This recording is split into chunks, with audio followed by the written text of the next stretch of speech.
Okay, let's welcome our next guest, and he's in Burundi. I'm Jean-Christ Rusiga, president of Burundi Rugby League, Rugby à 13, et avec Burundi Rugby League, Rugby à 13 Cooperative, and Ruga Sports and Culture in Bujumbura. Jean, one, how did you become interested in rugby league? And two, how did rugby league spread? How did it get started in Burundi? How I did get interested in rugby league? It's a bit strange, as I'm a coach of rugby first of all. I've been coaching rugby since 1996, and I was behind the foundation of the National Rugby 15 Federation, and I was nominated General Secretary until we get the recognition of the Confederation of African Rugby. Then I moved out and I started my own teams, and as we were working, I found it that most of my knowledge and my capacities was to plan and coordinate and prepare for a better future for our youth. And I decided to stay in the same game, but with a different code. And the different code, we used to train our players with movement of rugby league. And those movement of rugby league, I decided to show them to the youth. Our youth decided that we better play rugby league than staying in rugby 15, rugby union. By becoming a rugby league association first, we created 2-3 teams.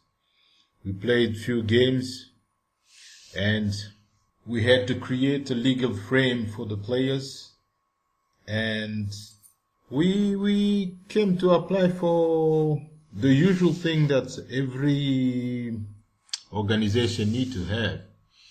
We encountered certain problems which were not very serious at the beginning, but as we're growing, we have a better coordination, and that better coordination brings jealousy. And jealousy, we all know that it stops and frame development of a game. This is the situation we are in, because we are in a poor country.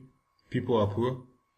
People cannot afford for the moment to invest in social activities that require a certain amount of money, and we have to wait until we get some funds from our continental and regional organization to get few balls, few tackling bags, and other equipment that might need it. We were thinking about international NGOs could support us, but their communication means or promotional means were not including jerseys or any other things. But for the visibility for next year, we suppose that if the situation continues as it is, they're going to need people that can get in certain places and promote their programs. How did rugby league start in Burundi? You heard my story. It's because so many people has been trained and few had the chance to participate into leagues, into school championships, and the national teams has been lasting for more than 6-7 years without changing the players, and some of the players got fed up and they registered and had reached well over 15,000 people trained in rugby, but without any opportunity of representing the country, the area, the province, and that has pushed me to decide to start it. It started with 2015. No other moment rugby league has been played in Burundi. Only when I decided to put it ahead and decide that we're going to run games of rugby league. How does rugby league fit with your local culture? How did it fit in with the local culture? Local culture. We are a warrior country. A warrior country, it's a country where people has learned how to fight. And when people has in their culture fighting, it's very easy to have rugby, either union or rugby league. Rugby league is even giving us a better feeling of being with our ancestors, because there is running, the secret of running. That's where people ask themselves, what these people are doing, it's a bit strange. But we have managed to educate them and show them that it's possible. By showing them that it's possible, they accept it. Where they accept it, that's where some of our great kings has been buried. There are people don't know exactly our history. We know history. As we know history, we know what we have to say. We know how we're going to push the game of passing behind and going forward. The meaning of that, we transform it using our own language, and people accept it. But there are some other people who comes with a culture of hating rugby union or rugby league, whatever they think, but they only think soccer. When somebody is tucked into soccer, it's very hard to teach them rugby. If they come into rugby, it's because they want to make mistakes. And those mistakes, they do them in soccer. Okay. It's a sort of an awareness that they are looking after our game. By coming into our game, they become strong boys. They are not scared anymore of any contact. So they go for the contact. And the soccer coaches accept it. And they go for it. Now that we seeing, we have a social media, we have all the most beautiful stuff that rugby is bringing. Some people will say, what happened to your tooth? Nah, this is rugby. It's nothing else. It's not boxing. It's not kung fu. I did all this. But it's only in rugby that it was really tough and hard. And our culture does accept that.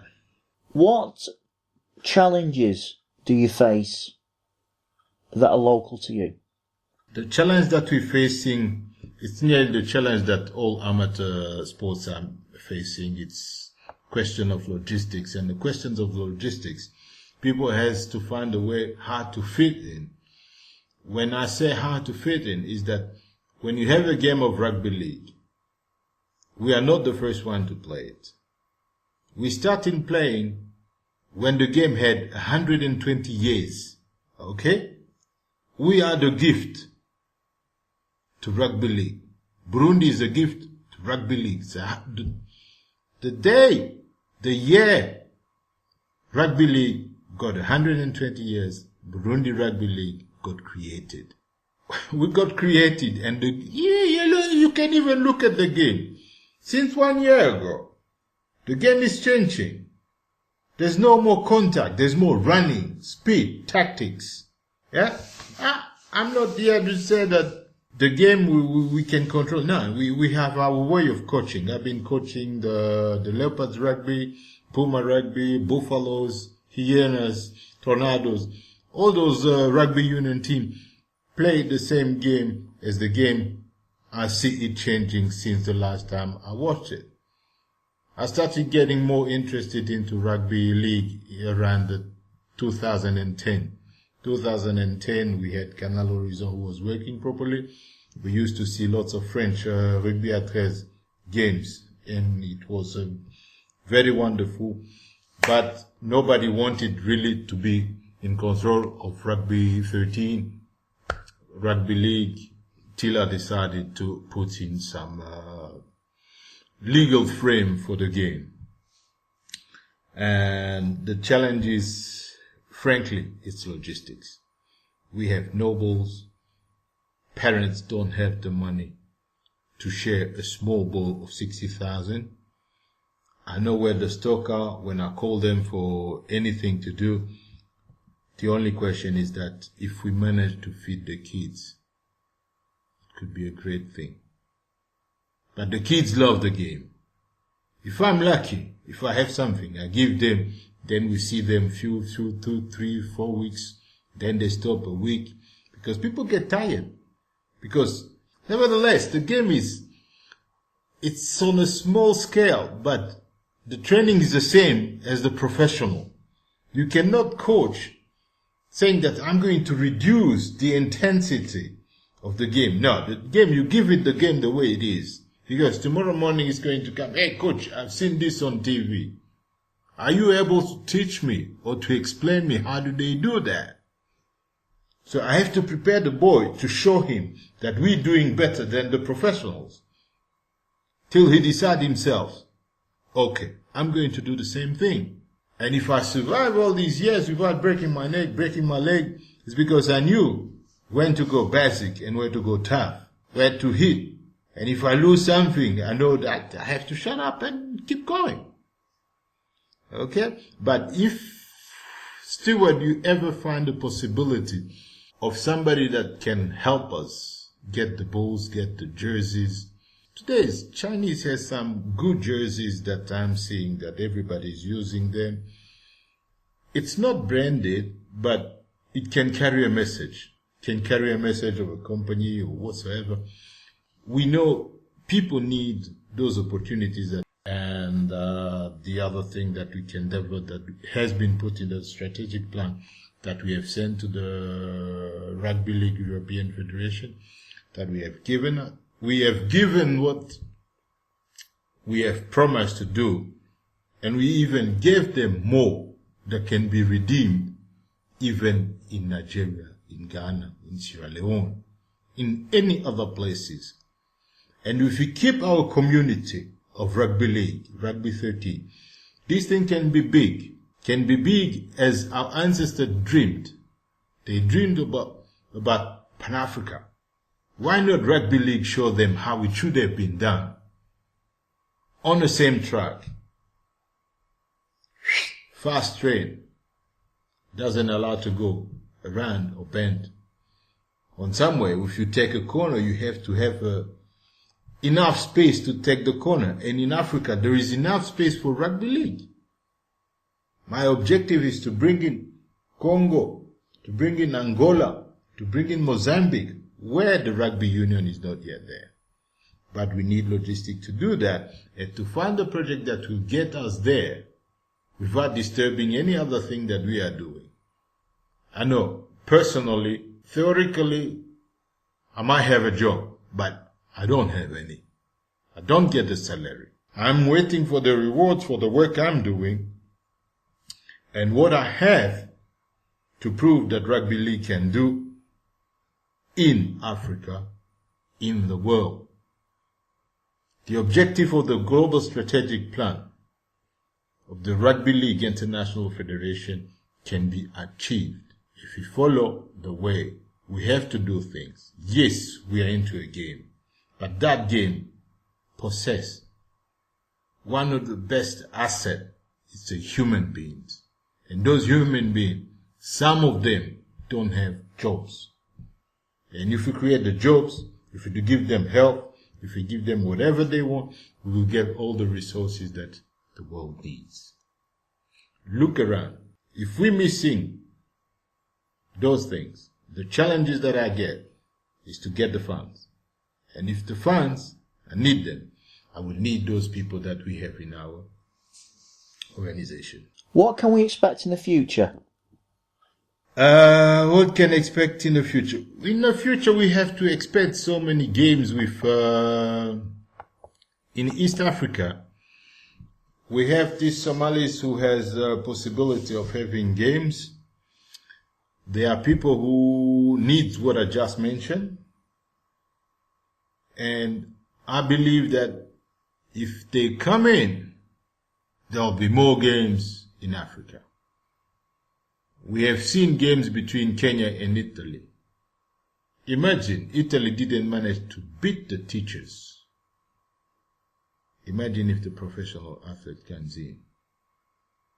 Kenya had a chance to become one of the most powerful players of rugby league, but they have delays because rugby union is an institution. It's an institution who has 100 years in that country.